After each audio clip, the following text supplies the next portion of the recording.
मंगलाचरण करेंगे। ओम नमः सिद्धेभ्य जय श्री ओम नमः सिद्धेभ्य जय श्री ओम नमः सिद्धेभ्य। मंगलम भगवान वीरो मंगलम गौतम ओगणी मंगलम कुंद कुंदाद्यो जयंदर्मोस्तु मंगलम सर्व मंगल मांगल्यम सर्व कल्याण कारकम प्रधानम सर्वधर्माणां जयनम जयतु शासनम जैनम जयतु शासनम जैनम जयतु शासनम। हमारा जो चल रहा था आज से नया अध्याय शुरू होगा। ज्ञानार्णव नाम का ग्रंथ हम पढ़ रहे हैं, जिसके की रचयिता है शुभचंद्राचार्य। और अभी तक के जो 6 अध्याय हमने पढ़े हैं, उसमें ध्यान के लिए आवश्यक विषय वस्तु में रत्नत्रय का कितना महत्व है और वो सम्यक दर्शन की प्राप्ति कैसी होती है, उसके बैकग्राउंड में उन्होंने हमको 12 भावनाओं का चिंतन करना आवश्यक बताया। वो चिंतन मात्र पढ़ना मात्र नहीं है, मतलब उसका एक एक पद्य को अगर हम उसको जीवन में उतार पाएंगे तो सम्यक दर्शन निश्चित ही हमको प्राप्त होगा। और वो सम्यक दर्शन प्राप्त होने के बाद में फिर बाकी बोल रहे हैं कि हमारा सबसे बड़ा गोल तो पूरा हो ही जाएगा। उसके बाद में जो हमारा सम्यक ज्ञान और सम्यक चारित्र है, वो निश्चय ही सम्यक दृष्टि जीव के जीवन में प्रकट होता है। तो ये अपन ने कल पढ़ा था और आज से हमारा 7वां अध्याय शुरू होता है, जिसमें सम्यक ज्ञान के बारे में विस्तार से बताया जाएगा। रिसेप्शन बहुत बढ़िया सर है। रिसेप्शन अच्छा है, ओके। अभी तो क्या दिन का समय है ना यहाँ पे? नहीं, दिन का समय नहीं। हाँ, वहाँ इंटरनेट की जो स्ट्रेंथ है, हाँ, उसका आउटकम है ये। तो देखिए, सम्यक ज्ञान का वर्णन करेंगे। आवाज भी ठीक आ रही ना? बिल्कुल सही आ रही है, फर्स्ट क्लास बुलंद। अब सम्यक ज्ञान का वर्णन करते हैं। त्रिकाल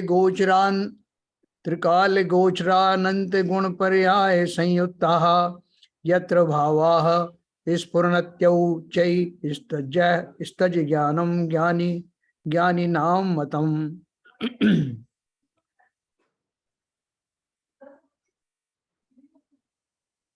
जिसमें 3 काल के गोचर अनंत गुण पर्याय संयुक्त पदार्थ अतिशयता के साथ प्रतिभाषित होते हैं, उसको ज्ञानी पुरुषों ने ज्ञान कहा है। 3 काल के गोचर अनंत गुण पर्याय संयुक्त पदार्थ अतिशयता के साथ प्रतिभाषित होते हैं, उसको ज्ञानी पुरुषों ने ज्ञान कहा है।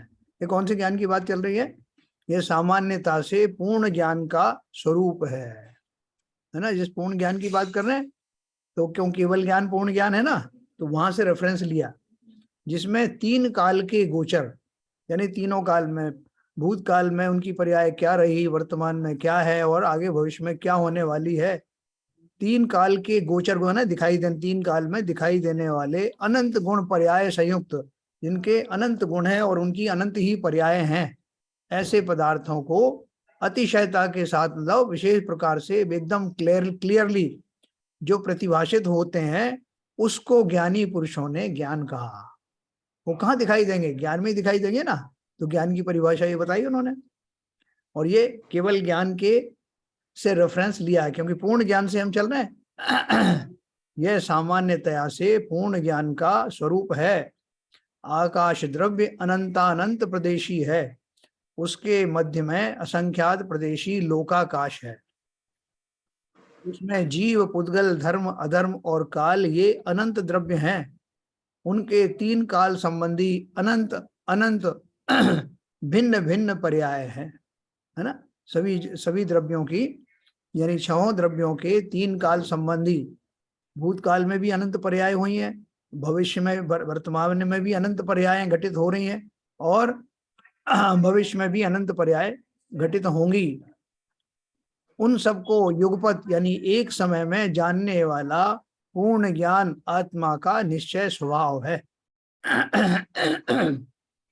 ये बोल रहे हैं कि वास्तव में वो जो केवल ज्ञान की बात अपन कर रहे थे, वो केवल ज्ञान क्या है? वो आत्मा का स्वभाव ही है। क्योंकि आत्मा जब अपने फुल स्वभाव में आता है तो केवल ज्ञान नहीं होता है, सिंपल बात है। तीन काल संबंधी अनंत अनंत भिन्न भिन्न पर्याय हैं, उन सबको युगपत जानने वाला पूर्ण ज्ञान आत्मा का निश्चय स्वभाव है। कर्म के निमित्त से उसके भेद हो गए हैं, है ना। कर्म के निमित्त से उसके भेद। अब कोई डिस्टर्बेंस तो नहीं आ रहा भाई आवाज में? नहीं नहीं नहीं, कुछ नहीं आ रहा। ओके।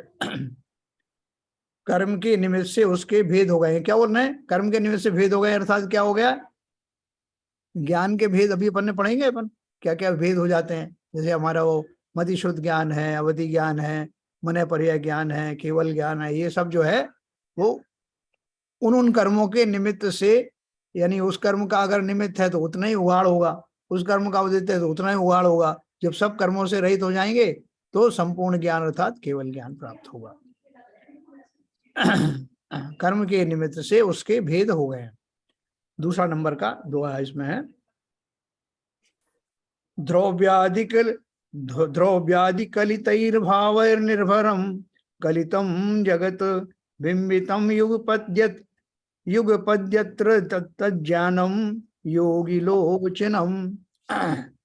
उत्पाद व्यय द्रव्य स्वभावी पदार्थों से अतिशय भरा हुआ यह जगत जिस ज्ञान में युगपद प्रतिबिंबित हो, वही ज्ञान योगीश्वरों के नेत्र के समान है ना। उत्पाद व्यय द्रव्य स्वभावी पदार्थों से अतिशय भरा हुआ, ये उनका क्वालिफिकेशन बताया सभी पदार्थों का। कैसे हैं सभी पदार्थ? छहों पदार्थ। उत्पाद होता है उसमें, यानी नई नई पर्यायों का उत्पन्न होना होता है। व्यय होना होता है, पिछली पर्याय का व्यय हो जाता है। और द्रव्य वैसा ही बना रहता है, अर्थात द्रव्य रूप रहता है। तो ये स्वभाव सभी पदार्थों का है। ऐसे पदार्थों से भरा हुआ यह जगत, अब जिस ज्ञान में युगपद प्रतिबिंबित हो, वो ज्ञान कौन सा है? जिसमें युगपद माने एक साथ जिसमें प्रतिबिंबित हो, वही ज्ञान योगीश्वरों के नेत्र के समान है। योगीश्वर किससे देखते हैं? कैसा? उनकी कोई स्पेशल आंख तो नहीं है। आंखों की जरूरत क्या है? क्योंकि अल्टीमेटली आंखें भी आत्म प्रदेशों के माध्यम से ही तो देखती हैं। जो आत्म प्रदेश अपनी पूर्ण अवस्था में होते हैं, अर्थात कोई भी आवरण ज्ञान को ढकने वाले नहीं होते हैं, तब जिस तरह से सभी पदार्थ एक साथ प्रतिबिंबित होते हैं, आंखें हो या ना हो, तो ये बोल रहे हैं ज्ञानियों का नेत्र तो वो ज्ञान ही है। भावार्थ है, अन्य मतावलंबियों में योगी प्रत्यक्ष ज्ञान मानते हैं, वह यथार्थ नहीं है। ये क्या बोल रहे हैं? ज्ञानियों के अलग अलग लेवल है ना। तो अभी जो जिनको केवल ज्ञान नहीं हुआ है, उनको तो अभी पूरा पूरा ज्ञान हुआ नहीं है। तो ये बोल रहे हैं दूसरे मतावलंबियों में ऐसा मानते हैं कि वो योगी हैं, उनको पूरा दिव्य ज्ञान है, अर्थात केवल ज्ञान की अब जरूरत नहीं है, पूरा ही ज्ञान उनको हो जाता है। तो बोल रहे हैं कि ऐसा नहीं होता। उक्त ज्ञान ही सत्यार्थ है, जो अभी बताया गया है कि उसी क्रम से वो ज्ञान का प्रकटपना होता है। अब कर्म के निमित्त से जो ज्ञान के भेद हो गए हैं उनका वर्णन करते हैं, है ना। कर्म के निमित्त से देखो, ये अपन ने पहले ही पढ़ा, सब ये सब रिवीजन है पूरा। तो ये बहुत बढ़िया स्थिति है कि हमने जो कुछ पढ़ा है उसका अब संक्षेप में रिवीजन हो रहा है। मति श्रुतावधि ज्ञानम मनः पर्यय केवलम तदित्थम सान्वयर्भेदे पंचघेति प्रकल्पितम। यह ज्ञान मति श्रुत अवधि मनः पर्याय और केवल इन भेदों से 5 प्रकार का कल्पना किया गया है ना। 5 ज्ञान होते हैं ना, मति श्रुत अवधि मनः पर्याय और केवल ज्ञान। भावार्थ में है, कर्म के निमित्त से यह 5 प्रकार की कल्पना की गई है। परमार्थ में से ज्ञान मात्र में कोई भेद नहीं है, केवल प्रत्यक्ष और परोक्षता का भेद मात्र है। यानी ज्ञान तो सब ज्ञान ही है। जैसे अपन पानी की बात करते हैं ना, कि पानी तो पानी ही है, भले ही वो घड़े में रखा है, गिलास में रखा है, टंकी में भरा हुआ है या नाली में पड़ा हुआ है, जहां भी होगा, जिस रूप में होगा, वो पानी ही कहलाएगा। पानी का कितना अंश है, कहाँ पे कितना अंश पाया जाता है, कितना उसमें ज्यादा अंश है, ऐसे अपन बात करते हैं ना। ऐसे ही ज्ञान जो है, ज्ञान मात्र एक ही शब्द है। सामान्य रूप से ज्ञान मतलब जिसमें जानकारी होती है वो ज्ञान होता है। अब सीवी जैन साहब ने ज्यादा प्रशंसा कर दी थी नेट की, वो नजर लग गई बाबू जी। कोई व्यंतर देव आ गए बीच में।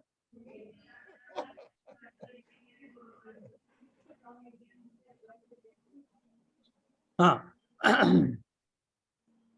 तो इस तरह से उन्होंने मति, श्रुत, अवैधि, मने, पर्याय और केवल इन भेदों से 5 प्रकार की कल्पना बताई है।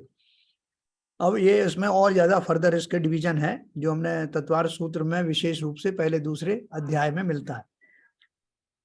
अवग्रहादि भेद वन्नाद्यंतर भवै परहि षट त्रिंशति तित्रशतम प्राहुर्मति ज्ञानम प्रपंचतः। अवग्रह, ईहा, अवाय और धारणा तथा बहुविधि आदि 12 भेदों से विस्तार करने से मति ज्ञान के 336 भेद होते हैं, है ना। मति ज्ञान किसे कहते हैं ये भी सब अपन इसमें पढ़ेंगे अभी। सो तत्वार्थ सूत्र की टीकाओं से जानना चाहिए, उसमें बहुत विस्तार से दिया तत्वार्थ सूत्र को। हम सबको जो बोलते हैं जोड़े से होता है मति ज्ञान और श्रुत ज्ञान साथ साथ होता है। मति ज्ञान माने इंद्रियां और मन के द्वारा जाने हुए पदार्थों को जब विशेष रूप से मन के निमित्त से विशेष रूप से जाना जाता है तो उसे श्रुत ज्ञान कहते हैं, है ना। मति ज्ञान तो अपन जानते हैं कि जैसे किसी कोई बच्चा है उसको एक आवाज आई तो उसको आवाज आने में उसको लगा कि हाँ यहाँ कुछ आवाज है, लेकिन वो उसमें पारंगत नहीं होता कि आवाजों का भेद करे, कौन सा आवाज आई, किस चीज का आई। तो वो जब अगर एक बार उसको बता दिया जाए कि ये हारमोनियम की आवाज है, ये तबले की आवाज है, तो उसमें डिस्क्रिमिनेशन करने लगता है। तो वो उस भेद सहित ज्ञान होने पर यानी उसे विशेष ज्ञान कहते हैं, अर्थात मति ज्ञान की को विशेष प्रकार से जानने को श्रुत ज्ञान कहते हैं, जिसमें मन का सहयोग अधिक होता है। तो ऐसे मति और श्रुत का जोड़ा होता है। हम सबको मति ज्ञान और श्रुत ज्ञान दोनों हैं, तो दोनों ज्ञानों के बारे में ये बता रहे हैं कि इसके और कितनी तरह से भेद किया है, जिसमें स्मृति ज्ञान होता है, धारणा होती है। तो ये सारे जो इसमें बहुत सारी बातें हैं, ये इसमें विस्तार से तत्वार्थ सूत्र में बताया गया है। यहाँ उन्होंने संक्षेप में दिया है, अवग्रह, ईहा, अवाय और धारणा तथा बहुविधि आदि 12 भेदों से विस्तार करने से मति ज्ञान के 336 भेद होते हैं। अभी हमें बहुत ज्यादा जरूरत नहीं है उन सब भेदों को जानने की, इतना आप समझ लीजिए। सो तत्वार्थ सूत्र की टीकाओं से जानना चाहिए। 5वां नंबर का है, तत्वार्थ सूत्र सबके पास होना चाहिए। तो उसमें आप देखेंगे पहले दूसरे चैप्टर में दिया है, तत्वार्थ मंजूषा में और ज्यादा विस्तार से दिया है।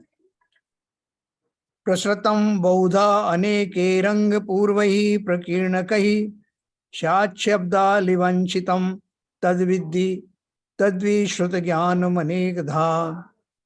11 अंग, 14 पूर्व और 14 प्रकीर्णक, इनसे बहुत प्रकार से विस्तृत, शाद शब्द से चिन्हित श्रुत ज्ञान अनेक प्रकार का है। अब जो विशेष आपने श्रुत स्कंद देखा होगा ना, मंदिर में एक बना वृक्ष जैसा बना रखा उन्होंने, प्रथम श्रुत स्कंद, द्वितीय श्रुत स्कंद ऐसा करके बनाया हुआ है। तो उसमें 12 अंग जो द्वादशांग वाणी है ना, उसके 12 अंग दिए हैं, और 12वें अंग का जो फर्दर जो भेद किए हैं उसमें 14 पूर्व, चूलिका आदि आते हैं। तो ये क्या बोल रहे हैं, 11 अंग, 12वां अंग का में तो वो सब भेद आ गए। तो 11 अंग, 14 पूर्व, 14 पूर्व किसके भाग हैं, 12वें अंग के भाग हैं मुख्य रूप से। 11 अंग, 14 पूर्व और 14 प्रकीर्णक, इनसे बहुत प्रकार से विस्तृत, शाद शब्द से चिन्हित श्रुत ज्ञान अनेक प्रकार का है। जो हम श्रुत ज्ञान जिसकी कहते हैं, जिसकी द्वादशांग वाणी की बात करते हैं, श्रुत ज्ञानी जैसे शब्द जहां से आया है ना, और वो श्रुत केवली शब्द, श्रुत केवली भी कहते हैं। तो वो जो श्रुत है, वो श्रुत क्या है, मतलब द्वादशांग वाणी का ज्ञान होना, वो श्रुत केवली को पूरा ज्ञान होता है ना। जो बहुत सारे जो होते हैं हमारे जो मुनिरादि होते हैं अलग से गणधरों के अलावा भी, वो भी 11 अंग और कुछ पूर्वों के ज्ञाता होते हैं अलग अलग। किसी को 10 का है ज्ञान है, किसी को 12 का, पूरे 14 का है। फिर उससे नीचे भी होते हैं मिथ्या दृष्टियों में 11 अंग और 9 पूर्व के धारी होते हैं, मिथ्या दृष्टियों में भी इतना ज्ञान हो सकता है। तो ये उसके बारे में आपको बता रहे हैं। 11 अंग, 14 पूर्व और 14 प्रकीर्णक, इनसे बहुत प्रकार से विस्तृत, शात शब्द से चिन्हित श्रुत ज्ञान अनेक प्रकार का है। शात शब्द से चिन्हित का अर्थ क्या है, कि जो बहुत सारे नए की अपेक्षा से कोई बात कही जाती है तो उसको कहने के लिए स्यात् शब्द लगा देते हैं, तो जिससे पता लगता है कि इसमें कुछ और रहस्य है, किसी अपेक्षा से ये स्टेटमेंट है। अभी अपन इसकी चर्चा 14 प्रकीर्णक, ये प्रकीर्णक उसी के 14 अंदर प्रकीर्णक, है।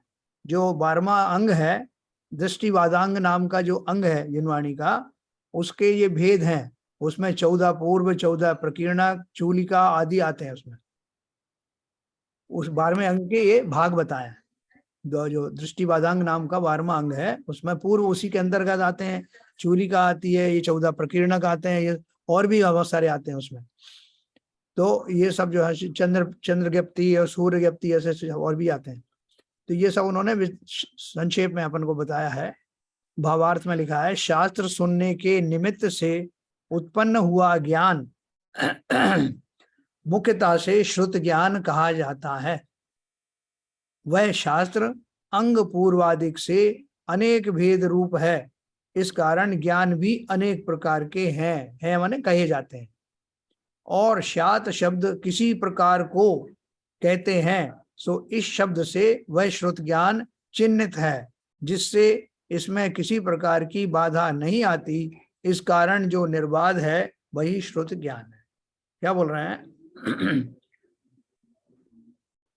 जो अपन शास्त्रों को पढ़े, चूंकि शास्त्रों को ही पूरा जो है सुना हुआ है ना, वो ज्ञान किससे आया? मुख्य रूप से सुनने के माध्यम से। भगवान की जय दिव्य ध्वनि खिरी तो वो गणधर ने सुनी, है ना। तीर्थंकर की ध्वनि गणधर ने सुनी, अंग रचे चुनी ज्ञानमयी। तो वो चूंकि मुख्य रूप से सुनने के बाद उसका जो है गूंथन होता है, इसलिए उसको श्रुत ज्ञान कहा जाता है। श्रुत ज्ञान जब भी कहा जाए तो वो जिनवाणी संबंधी ज्ञान है, शास्त्र सुनने के निमित्त से। और बाकी के जो जीव हैं वो गणधर के द्वारा रचित जो ग्रंथावली है या मौखिक जो बताते हैं, उन अंगों को जो दूसरे लोग सुनते हैं शास्त्रों के माध्यम से, जैसे हम और आप सुन रहे हैं, तो ज्ञान मुख्यतः से इसी को श्रुत ज्ञान कहा जाता है। वह शास्त्र अंग पूर्वादिक से अनेक भेद रूप है। अंग 12 अंग है ना, 12 अंग 14 पूर्व, और उसमें अलग अलग कॉम्बिनेशन हो सकते हैं। जैसे किसी को पहला अंग और दूसरा पूर्व का ज्ञान है, किसी को 2 अंग और 3 पूर्व का ज्ञान है, एग्जाम्पल के तौर पर बता रहा हूँ। तो ऐसे अलग अलग कॉम्बिनेशंस में फिर उनमें भी उसके सब डिवीजन है कि जैसे पूर्वों का कौन सा वस्तु का कौन सा वाला जो है उसका भेद, बहुत सारे उसके फर्दर भेद होते हैं। तो ऐसे बहुत सारे कॉम्बिनेशन है, तो वो कॉम्बिनेशन की बात कर रहे हैं। वह शास्त्र अंग पूर्वादिक से अनेक भेद रूप है। किसको उसमें से कितना पार्ट समझ में आया उतना वो ज्ञानी माना जाएगा। इस कारण ज्ञान भी अनेक प्रकार के कहे हैं। अभी जो अपन ने बोला कि जो गोमट सार आदि जो ग्रंथ निकले हैं, वो द्वादशांग वाणी के कौन से चौथे या 5वें जो अंग का कौन से पूर्व के से रचित किया गया है, वो मैंने एक बार आपको बताया था। तो वो उसके हिसाब से एक स्ट्रीम चली जिसमें षटगंडागम आदि ग्रंथ की रचना हुई, जिसके में गोमट सार आदि हुए, जिसमें कर्म सिद्धांत आदि प्रमुख रूप से बताया गया। वो एक स्ट्रीम थी। दूसरी स्ट्रीम थी जिसमें आत्मा संबंधी ज्ञान का वर्णन है। तो वो कौन से वाले अंग के और साथ में कौन से पूर्व का ज्ञान होकर के और वो समय सार आदि ग्रंथ लिखे गए हैं, तो वो दूसरी स्ट्रीम चली। ऐसे द्वादशांग के 2 श्रुत स्कंद कहे जाते हैं, एक में सिद्धांत और एक में अध्यात्म।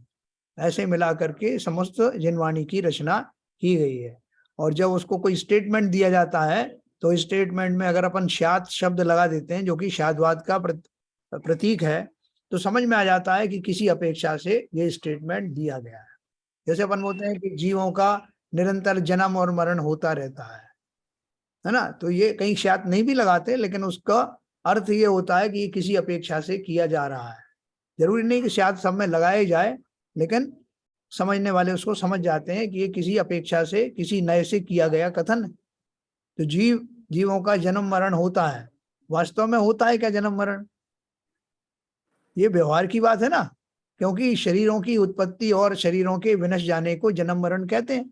जीव तो सदा काल विद्यमान रहते हैं, इसलिए उनका जन्म मरण होता ही नहीं। तो जिस अपेक्षा से वो कहा जाता है वो अपेक्षा समझनी पड़ेगी कि जीव सब जो है संसार में भटकते रहते हैं, भ्रमण करते रहते हैं, जीव कभी सुख नहीं पाते। किस अपेक्षा से कहा? कि जब तक वो जीव कर्मों से सहित हैं तब तक इस संसार रूपी कोठरी में बंद रहते हैं। यानी जब हम पूरी तरह से समझ जाएंगे ना तो अपने आप ही जो भी स्टेटमेंट आएगा अपन उसको भली भांति समझ लेंगे।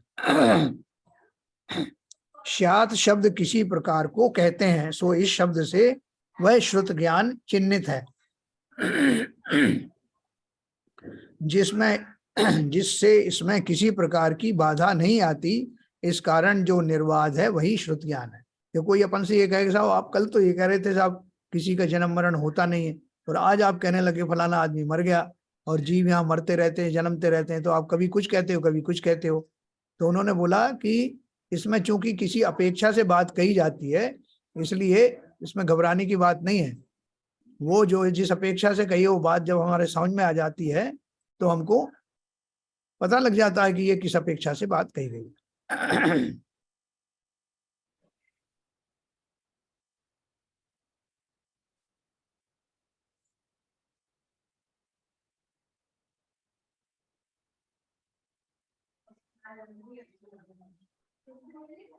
मैं कहाँ आ गया भाई? कौन सा बटन दब गया? पता नहीं कैसे चेंज हो गया। कोई बटन दब गया क्या? भगा जा रहा है ये? एक मिनट 123। कोई बटन दब गया मालूम पड़ता है। वो क्या है कि ये अपना लैपटॉप नहीं है ना, तो वो दूसरे की ज्यादा बात मानता है।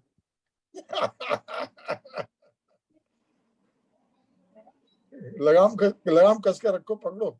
ये आ गया। हाँ,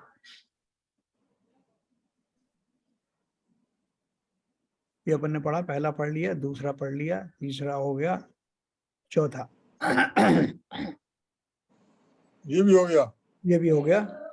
हाँ अब ये आ गया छठवां नंबर का।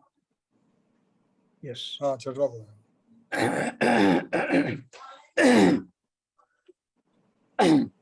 देव नारक योग्य स्तव वधि बधिर्भव संभव षड विकल्पश्च शेषाणाम चयोपशम लक्षण है। देव और नारकी जीवों को तो अवधि ज्ञान भव ही से उत्पन्न होता है। उसका कारण नरक गति व देव गति ही है। इस कारण उसे भव प्रत्यय अवधि कहते हैं। यानी दो तरह का अवधि होता ना, एक तो अवधि ज्ञान भव के कारण होता है कि नरक में जाएगा तो उसको अवधि ज्ञान कह लो, को अवधि ज्ञान होगा ही होगा। स्वर्ग में जाएगा तो ऐसा ही वहां भी है, तो ये उस भव में जाने के कारण होता है, इसलिए उसको भव प्रत्यय ज्ञान कहते हैं, भव प्रत्यय अवधि ज्ञान कहते हैं। और मनुष्य तथा तिर्यंचों को जो क्षयोपशम से होता है सो 6 प्रकार का है।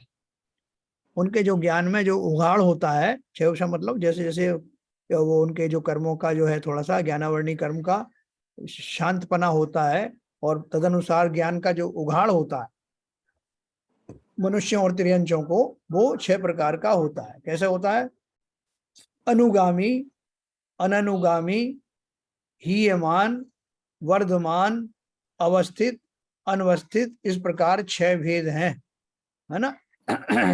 तो वो 6 भेद कैसे हैं कि कोई ज्ञान तो ऐसा है जो भूतकाल संबंधी जो है ज्यादा जानता है, कोई भविष्य काल संबंधी ज्यादा जानता है, कोई जो है वो घटते हुए होता है कि पहले ज्यादा अवधि का जानता था फिर कम का जानता है, कोई ऐसा वर्तमान होता है कि पहले थोड़ी अवधि माने एरिया का जानता है या काल का जानता है, फिर और वो बढ़ता चला जाता है, उसे वर्तमान कहते हैं।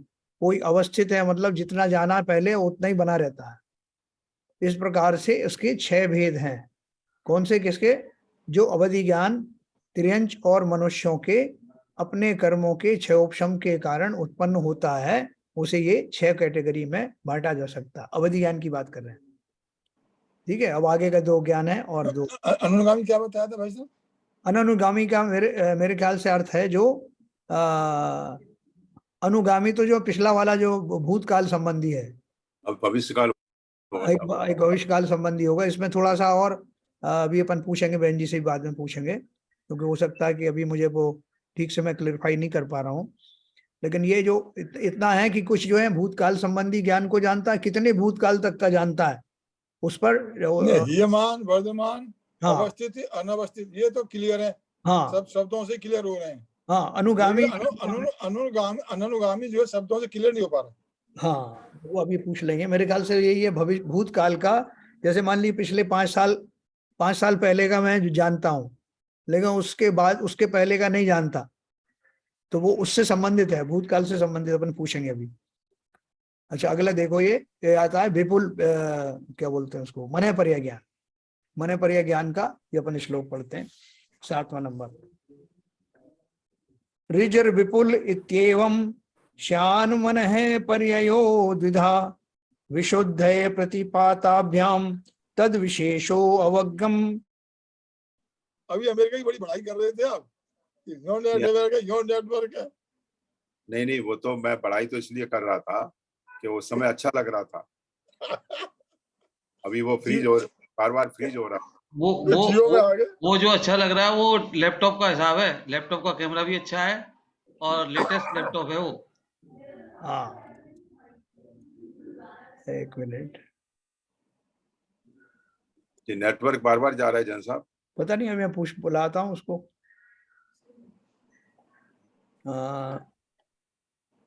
नेटवर्क तो वहाँ बहुत स्टेबल रहता है, क्यों जा रहा है? पता नहीं, ये कुछ कनेक्शन का प्रॉब्लम होगा। तो गया,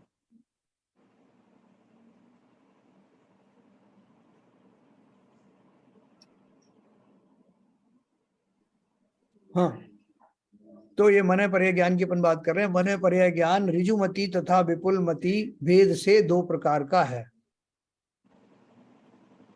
इसको 7वें को पढ़ा नहीं है सर आप? है, 7वां नहीं पढ़ा? ओके, मैं फिर से पढ़ता हूँ। ऋजुर विपुल इत्येवं श्यान मन पर्ययो द्विधा विशुद्ध प्रतिपाताभ्याम तद विशेषो अवगम्यताम। मन पर्याय ज्ञान ऋजुमति तथा विपुलमति भेद से 2 प्रकार का है। इन दोनों में विशुद्धता और अप्रतिपात की विशेषता है। मन पर्याय ज्ञान 2 तरह का, ऋजुमति और विपुलमति। तो ये इनकी विशेषता आपको बताएंगे। इसमें इन्होंने बताया, नहीं शायद मैं बताता हूँ आपको। विशुद्धता की अपेक्षा से जो विपुलमति जो ज्ञान है, मन पर्याय ज्ञान है, वो ज्यादा विशुद्ध होता है और वो सभी मनों की बात जान लेता है, चाहे वो कॉम्प्लिकेटेड मन वाले हों चाहे सरल मन वाले हों। इसके विपरीत जो ऋजुमति नाम के मन पर्याय ज्ञान के धारी होते हैं, वो सरल हृदयी जीवों के मन की बात जान लेते हैं। जो कॉम्प्लिकेटेड है उनको विपुलमति जानते हैं। तो अभी अपन समझ लेना कि मैं किसके द्वारा जाना जाऊंगा, है ना, विपुलमति के द्वारा जाना जाऊंगा या ऋजुमति के। इससे पता लगता है कि मैं कितना कॉम्प्लिकेटेड हूँ। इन दोनों में विशुद्धता और अप्रतिपात की विशेषता है। मतलब विशुद्धता किसमें है और किसमें वो ज्यादा व्यापकता नहीं है। अशेष द्रव्य पर्याय विषयम विश्वलोचनम अनंतम एकमत्यक्षम केवलम कीर्तितम बुधई। जो समस्त द्रव्यों के पर्यायों को जानने वाला है, सब जगत के देखने जानने का नेत्र है तथा अनंत है, एक है और अतीन्द्रिय है, अर्थात मति श्रुत ज्ञान के समान इंद्रिय जनित नहीं है, केवल आत्मा से ही जानता है, उसको विद्वानों ने केवल ज्ञान कहा है ना। अवधि ज्ञान बता दिया, पहले मति श्रुत बताया, फिर अवधि बताया, फिर मन पर्याय बताया, और ये 5वें नंबर का केवल ज्ञान। ये कैसा है? जो समस्त द्रव्यों के पर्यायों को जानने वाला है, सब जगत के देखने जानने का नेत्र है तथा अनंत है, यानी पूरा जगत ही जिसके जानने में आ जाता है। बाकी सब ज्ञान का तो लिमिटेशन है, और ये तो पूरे जगत को जानता है। और अतीन्द्रिय है, अर्थात मति श्रुत ज्ञान के समान इंद्रिय जनित नहीं है, केवल आत्मा से ही जानता है, उसको विद्वानों ने केवल ज्ञान कहा है। केवल का अर्थ क्या होता है? केवल माने आत्मा, आत्मज्ञान।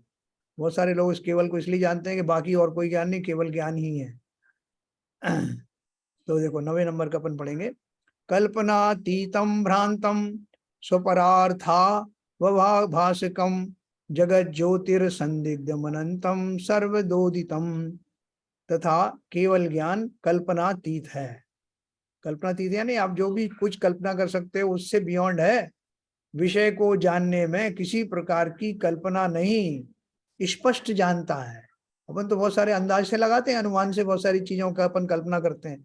यहाँ कोई अनुमान की जरूरत ही नहीं, क्योंकि सब कुछ प्रत्यक्ष दिख रहा है, कुछ भी छिपा हुआ नहीं है। स्पष्ट जानता है तथा आपको और पर को दोनों को जानता है। जगत का प्रकाश करने वाला संदेह रहित अनंत और सदाकाल उदय रूप है तथा इसका किसी समय में किसी प्रकार से भी अभाव नहीं होता। देखो इसमें एक शब्द और आया है कि ये आपको और पर को दोनों को जानता है। स्वपर प्रकाशक है ना, तो आपको और पर का अर्थ क्या है? समस्त जगत को तो जानना व्यवहार से कहलाता है, लेकिन स्व को जो है वो निश्चय से जानता है। जैसे दर्पण है ना, तो दर्पण में झलकने वाले जितने पदार्थ हैं वो उसमें अगर मान लो दर्पण को ज्ञान हो तो दर्पण अपनी स्वच्छता के कारण उन सबको दर्शाता रहता है जो उसके सामने खड़े होते हैं, लेकिन उसको पड़ी नहीं है कि सबको झलकाऊं। ये उसकी स्वच्छता की वजह से वो दिखाई देते हैं, वो देखना किसी को नहीं चाहता। उसी तरह से जो जीव आत्मा है, केवल ज्ञान का धारी है, वो स्वयं को तो भली भांति जानता है, क्योंकि वो स्वयं ही केवल ज्ञानी है, उसी को तन्मय होके जानता है। लेकिन जैसे हम अपन है ना, अपन स्वयं इस पर्याय में अपने बारे में जितना जानते हैं उतना दूसरों के बारे में तो नहीं जानते। लेकिन अपन से कोई पूछे साहब आप इनको जानते हो? बोला हाँ साहब जानता हूँ, बहुत अच्छी तरह जानता हूँ, इतने साल से मेरा इनका रिश्ता है, अपने रिश्तेदारों को भी मैं जानता हूँ, परिवारजनों को जानता हूँ, लेकिन उतनी स्वच्छता के साथ, उतनी गहराई के साथ जितना मैं स्वयं को जानता हूँ दूसरों को नहीं जानता। ये तो पर्याय जनित बात कह रहा हूँ, लेकिन वास्तव में जो निश्चय ज्ञान की जो बात है, जो केवल ज्ञान की बात है, उस केवल ज्ञान में भी केवल ज्ञानी जो है वो स्वयं को तो तन्मय होकर के भली प्रकार जानता है, जानता रहता है, जबकि बाकी के जो अन्य पदार्थ हैं उसके ज्ञान की स्वच्छता के कारण उसमें परिलक्षित होते हैं, उनसे उसको कुछ लेना देना नहीं होता। इसलिए उसको कहा कि वो उसमें निरपेक्ष भाव से जानते रहते, जानने में आते हैं। तो इसलिए उनको आपको और पर को दोनों को जानता है, ये शब्द कहा। जगत का प्रकाश करने वाला संदेह रहित अनंत और सदाकाल उदय रूप है। ऐसा नहीं कि अपन सो गए तो जो वो गायब हो गया, वह सोने का तो सवाल ही नहीं, पहली बात शरीर है ही नहीं, और हमेशा समस्त काल में वो उदय में रहता है तथा इसका किसी समय में किसी प्रकार से भी अभाव नहीं होता। जैसे अवधि ज्ञान का है, अवधि ज्ञान में बहुत सारा ऐसा प्रकरण आता है कि अवधि ज्ञान समाप्त भी हो जाता है। जो भाव प्रत्यय नहीं है, जो हासिल किया होता है मनुष्य तिर्यंचों द्वारा, वो किसी कर्म के उदय हो जाने पर वो कम ज्यादा भी हो जाता है और गायब भी हो जाता है। तो जबकि ये जो ज्ञान है ये इसका कभी अंत होता नहीं। अनंतानंत भागे अपि यस्य लोकश्वराचरः अलोकश्च स्फुरत्यैश्चस्तज्योतियोर्गिनां मतम्। जिस केवल ज्ञान के अनंतानंत भाग करने पर भी यह चराचर लोक प्रतिभासित होता है तथा अलोकाकाश अनंतानंत प्रदेशी है, यह भी प्रकट प्रतिभासता है, इस प्रकार योगीश्वरों के ज्योति प्रकाश रूप कहा है ना। भावार्थ दिया उन्होंने,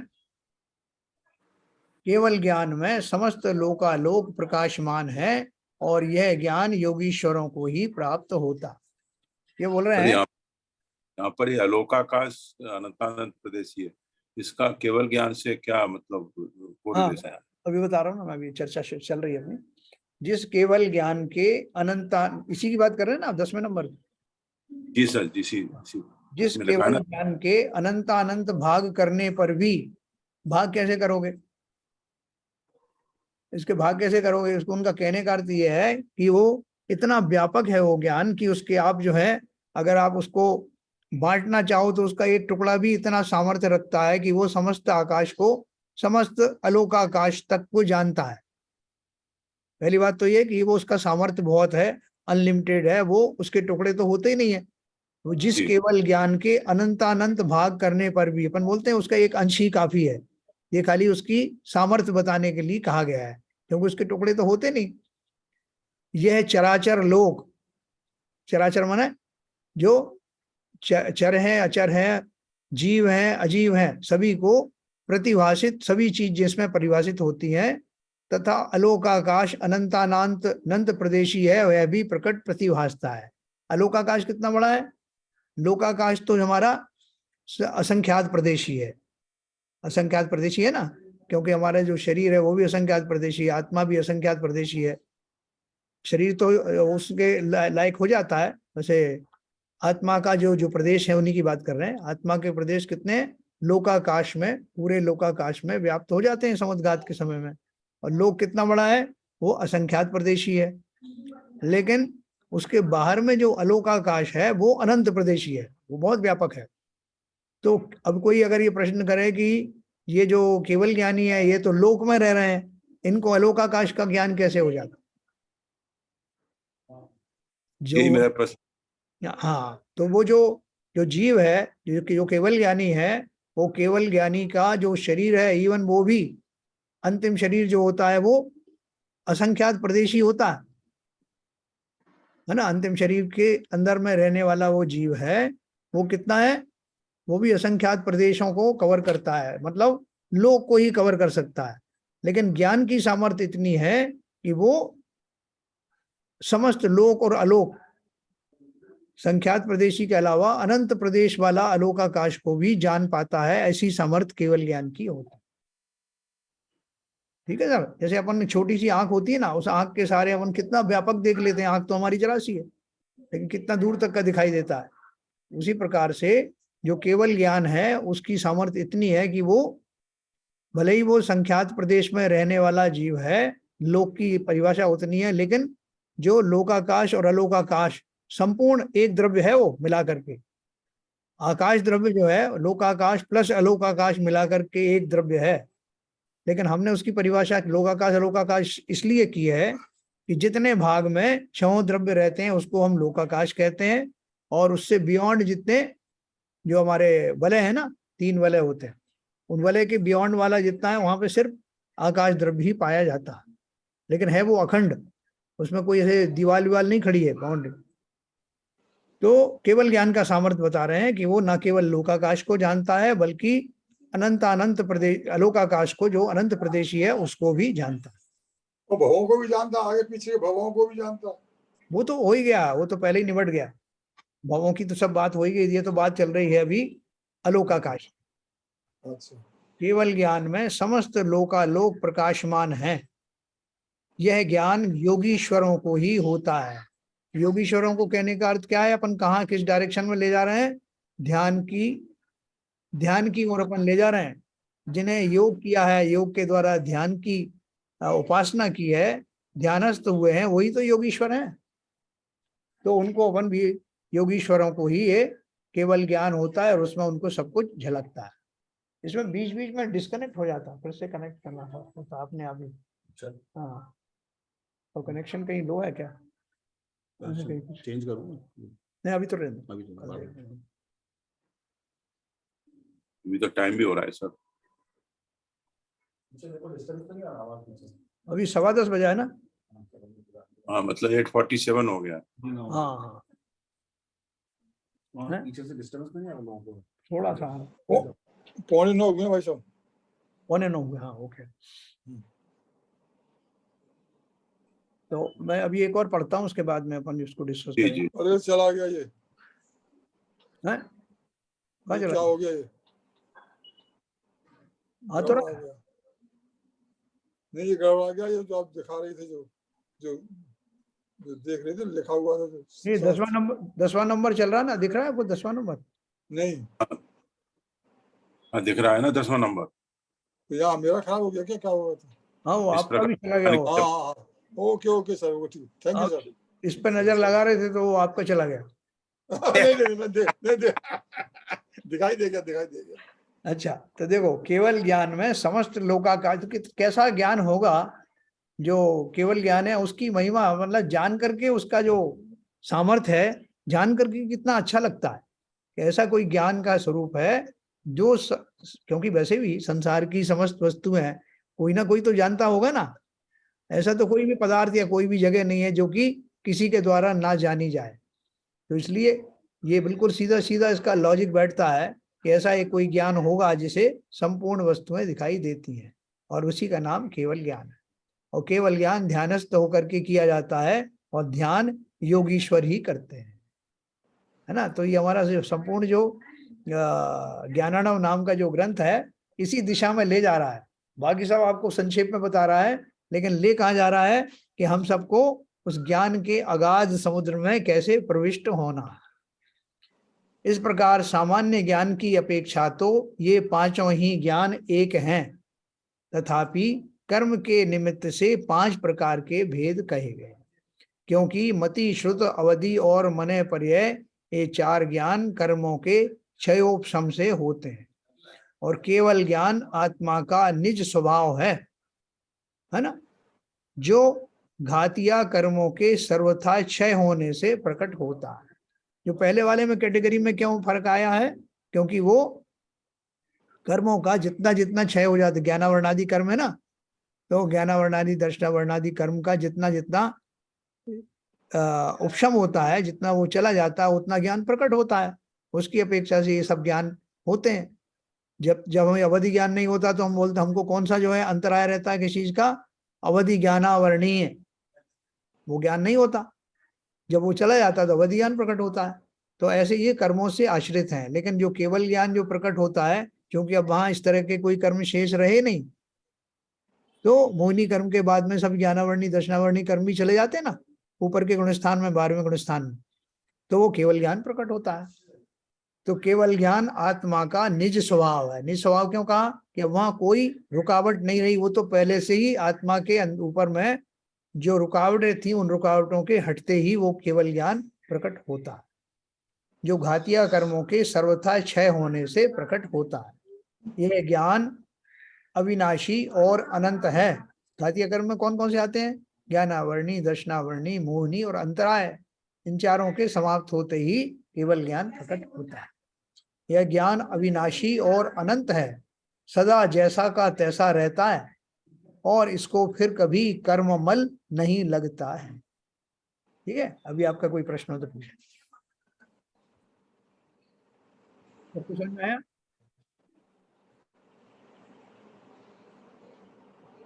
हाँ शैलन जी, इसको स्क्रीन को कर दीजिए ना sir, down. Okay okay okay.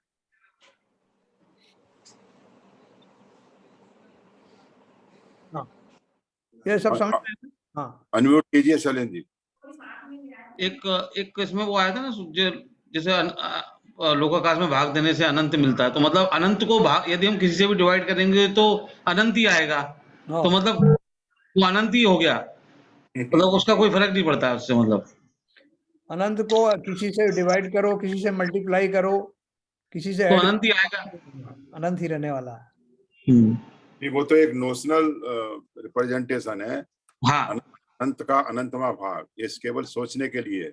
हाँ वो तो अनंत का अनंतवा भाग भी अनंत ही रहेगा, मगर एक विश्लेषण के लिए बताया है। अनंत का अनंतवा भाग करेंगे तो भी उसका जो ज्ञान होगा उसमें तीनों लोग का वो दिखेगा, तीनों लोगों को झलकेगा।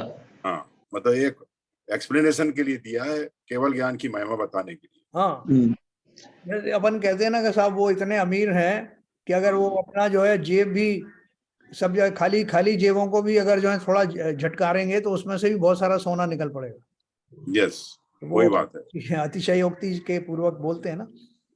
तो जैसे ये और जो इतना अनंत देखने के बावजूद भी उनकी दृष्टि जो है नासा से हटती नहीं, उनको कुछ देखने का कोई राग नहीं, कुछ भी वो नहीं।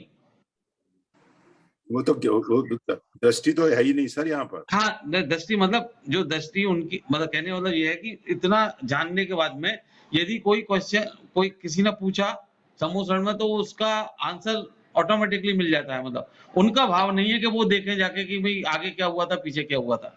बराबर। तो इंद्रियां तो यहाँ काम ही नहीं कर रही है, तो हाँ। दृष्टि सवाल ही नहीं। ये तो नहीं, ज्ञान, आत्मा जो काम कर रही है, आत्मा का ज्ञान है। तो मतलब कहने का मतलब ये है कि वास्तव में वो जो पोजीशन है उसको थोड़ा अपन विचार करें, जो केवल ज्ञान की है, हाँ तो वो इतनी अद्भुत लगती है कि जहां पर असीम सुख, जिसको बह रहा है। तो ये जो अपन को मतलब जो केवल ज्ञान है उसकी प्राप्ति के लिए कौन सी तपस्या करनी चाहिए? पहले तो सम्यक दर्शन होना चाहिए सर।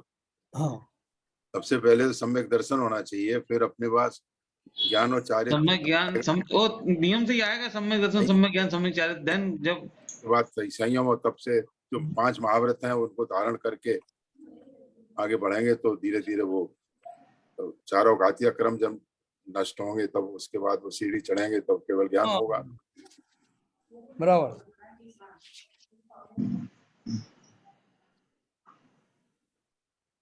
देखो ये मेरे पास में ये पुस्तक है, जैन धर्म जानिए, है ना, जिसमें अवधि ज्ञान का शॉर्ट में दिया है, भाव प्रत्यय और गुण प्रत्यय। कौन सा पुस्तक है? ये है, इसमें पेज नंबर 198 है इस मेरी वाली किताब में।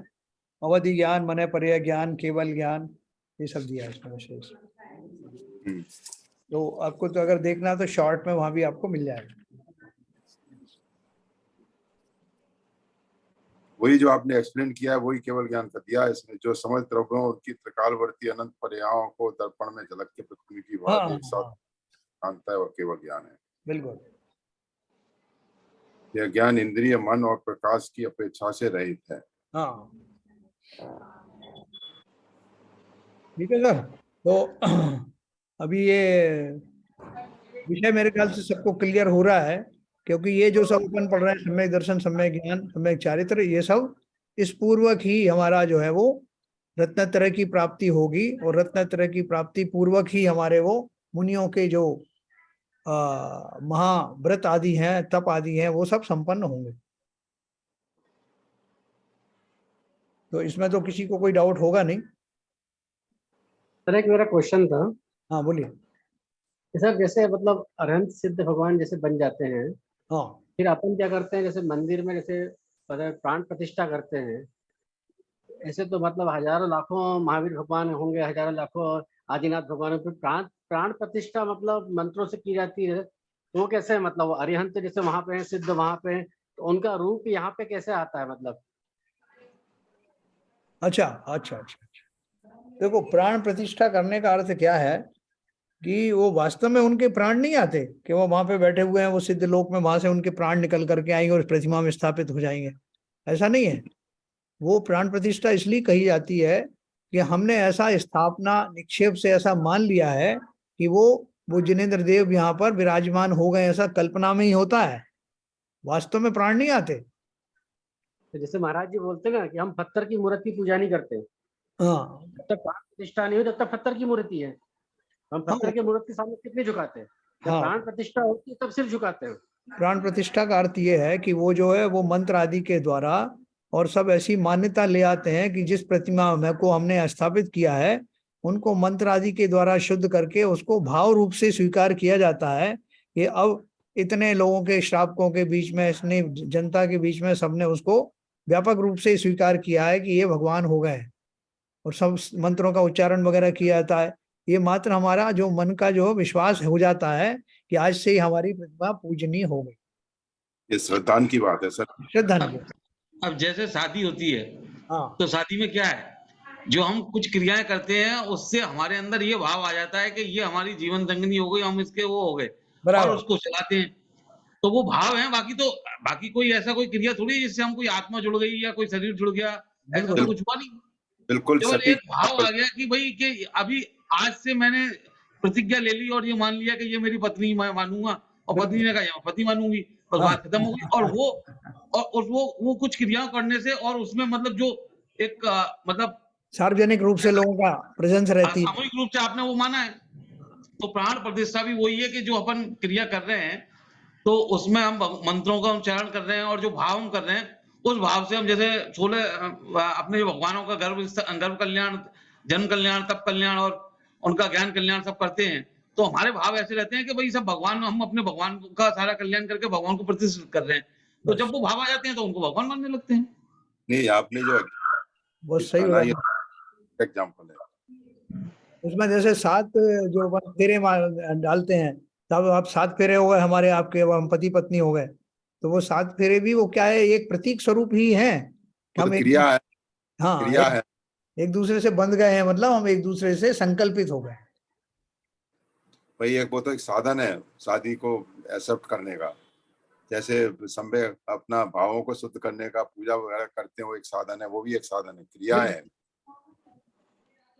ठीक है, रिश्तों की मान्यता प्राप्त हो जाती है, मतलब कहना हाँ है। मतलब लौकिक रूप से, सामाजिक रूप से, लौकिक रूप से, सार्वजनिक रूप से वो रिश्ता हो जाता है कि हमारे भगवान है और हम उनके भक्त हैं। बस अभी हाँ, अपन बाकी तो मूर्तियां पत्थर है, हमारा कोई रिश्ता नहीं है, कोई हमारा संवेदनाएं नहीं है, हमारे उनके प्रति कोई भाव नहीं है। जब जुड़ेंगे जब प्राण प्रतिष्ठा हो जाएगी। वही है ना, शादी में तो आपने पत्नी मान लिया तो वो पत्नी हो गई, हाँ वो भी सार्वजनिक रूप से। अभी हाँ। देखो जो प्रतिमाएं अपन ने अभी स्थापित की हैं उसके बारे में तो अपने को मालूम कि हमारे सामने या हमारी जानकारी में इनकी प्रतिष्ठा हुई है। मान लो कोई आपको कहीं जमीन से निकलती है कोई प्रतिमाएं जिनका पंचकल्याण आपके सामने नहीं हुआ, लेकिन अपन ये मान के चलते हैं कि ये प्रतिष्ठित रही होंगी, बिल्कुल सही बात है। है ना। तो इसका जैसे इसके एक पिक्चर है कास्ट अवे करके, तो एक आदमी जो है एक टापू पे चला जाता है, उसको कोई 3 साल तक उसको कोई नहीं मिलता, तो वहां पर एक फुटबॉल होती है, तो उस फुटबॉल पे अपने उसका गलती से उसका जो खून निकल रहा होता है हाथ लग जाता है, तो उसको ऐसा लगता है कि कुछ ये आदमी जैसा लग रहा है, तो वो वहां पर उसको रख लेता है, तो 3 साल तक उससे बातें करता रहता है, बोलता रहता है, उससे बात करता रहता है, बोलता करता रहता है। तो लास्ट में जब वो एक लास्ट का सीन है, जब वो पानी से तैर के वो आ रहा होता है, तो वो पानी वो अलग चला जाता है, तो वो इतना दुखी होता है जैसे उसका कोई संगी साथी बिछुड़ गया हो। तो मतलब तो ये पूरा का पूरा जो गेम है वो भावना का ही गेम है। बस बस बस सही बात, मान बिल्कुल सही कहा आपने। क्या संजय प्रकाश जी, क्लियर हुआ आपका डाउट? हाँ सब बिल्कुल ठीक है। ना आपने बहुत क्वेश्चन सही किया, आपने बहुत सही क्वेश्चन किया, बहुत बढ़िया सवाल पूछा। क्योंकि बहुत सारे लोग ये बात जानते नहीं है। प्राण प्रतिष्ठा का अर्थ क्या है, कहीं से प्राण लेके आए और उसमें फिट किए क्या? बहुत सारे ऐसी बेसिक चीजें और बहुत से लोगों को नहीं मालूम होगा। ये जो आपने पर जैसे क्वेश्चन वो फिर अतिशय वगैरह कैसे घटित होने लगते हैं? है, जैसे अतिशय वगैरह घटित होने लगते हैं हाँ वो अतिशय जो है वो क्या या होता फिर मूर्ति को, या फिर मतलब बहुत सारे। देखो अतिशय दो तरह से घटित होते हैं। एक तो अतिशय जो है कभी व्यंतर देवों द्वारा घटित होते हैं। व्यंतर देव जो है वो कुछ किसी तरह का जो है चमत्कार दिखा देते हैं जिससे धर्म की प्रभावना हो जाए, इस तरह से करते हैं। दूसरा क्या होता है, दूसरी तरह के जो अतिशय हैं वो अपने आप ही घटित होते हैं। जैसे मान लीजिए जीवों के अंदर है, साहब मैं बहुत मुझे रोग थे, फला फलाने जगह गया मैं और उस झरने का मैं पानी से नहाया तो मेरे वो रोग दूर हो गए। वहां कोई व्यंतर देव नहीं आया। अब किसी का हो गया किसी का नहीं हुआ, उसी झरने में 2 लोग नहाए, एक का रोग दूर हो गए एक के नहीं हुए, तो वो किसने किया? वो वास्तव में उसके उन कर्मों का उदय समाप्त होना था, उसका समय आ गया और वो जो पानी औषधमय पानी था वो उसका निमित्त बन गया, तो उसको वो चमत्कारी लगने लगा। दूसरा बोलेगा साहब मुझे तो कुछ हुआ ही नहीं। क्यों नहीं हुआ? क्योंकि उसका कर्मों का उदय भी चल रहा था, इसलिए वो निमित्त नहीं बना। तो ऐसे 2-3 तरह के जो है वो चमत्कार होते हैं। देवकृत होता है, मनुष्यकृत होते हैं, तो अपने ही पुण्य पाप। उसमें जा रहे हो हैं? बातें कोई बुलाया, बातें जा रहे हैं वहां पे खड़े हैं, आ रहे हैं। आज मैं जाऊंगा साथ बता दो। अरे बाबूजी म्यूट करिए जरा। आज मीटिंग है भाई साहब। अच्छा अच्छा अच्छा, चलिए तो अभी समाप्त करते हैं। जनवाणी स्तुति करेंगे, शर्त वो नहीं है शैलेंद्र जी। मैं एक सेकंड।